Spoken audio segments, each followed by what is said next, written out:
ภาคส่วนที่เกี่ยวข้องได้ลงติดตามสุกยูวิสาหกิจเก็บซื้อผลผลิตเกษตรกรรมวิสาหกิจประกอบกิจการเลี้ยงหมูเลี้ยงไก่พันธุ์ไข่และเป็ดพันธุ์ไข่อยู่แขวงเวียงจันทน์ซึ่งผลิตได้ 46,000 แตะต่อปี และฟาร์มปลูกมันต้นจำนวน 2,100 ต้นต่อปีกองทุนส่งเสริมจุลวิสาหกิจขนาดน้อยและกลางหรือทสว.กระทรวงอุตสาหกรรมและการค้าได้ลงติดตามกวดกาและสุกยูจุลวิสาหกิจขนาดน้อยและกลางหรือจนก.อยู่แขวงเวียงจันทน์จำนวน9หัวหน่วยที่ได้รับสินเชื่อของทสว.บวกเงินประกอบทุนของรัฐบาลโดยผ่านธนาคารพัฒนาลาว3หัวหน่วยธนาคารไสง่อนเทืองตินลาว1หัวหน่วยธนาคารร่วมธุรกิจลาวเวียด2หัวหน่วย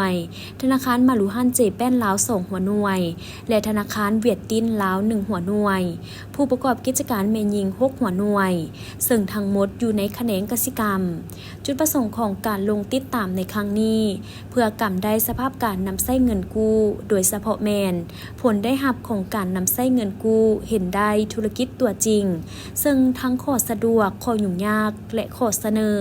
ในการดำเนินธุรกิจทั้งนี้ก็เพื่อรับประกันการนำใช้เงินกู้ยืมถูกต้องตามจุดประสงค์และเป้าหมาย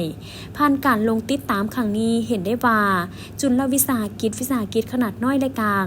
นำใช้ทุนถูกต้องสอดคล้องกับระเบียบการและสามารถต่อยอดธุรกิจขยายกิจการซึ่งสามารถผลิตเป็นสินค้าสนองตลาดภายในและต่างประเทศเช่นวิสาหกิจฟาร์มปลูกมันต้นจำนวน1หัวหน่วย 2,100 ต้นต่อปีวิสาหกิจเก็บซื้อผลผลิตเกษตรกรรมจำนวน1หัวหน่วยสามารถเก็บซื้อสาลีได้ 1,000 ต้นต่อปีและเก็บซื้อมันต้นแห้งเฉลี่ยได้ประมาณ500ต้นต่อปีวิสาหกิจประกอบกิจการเลี้ยงหมู5หัวหน่วย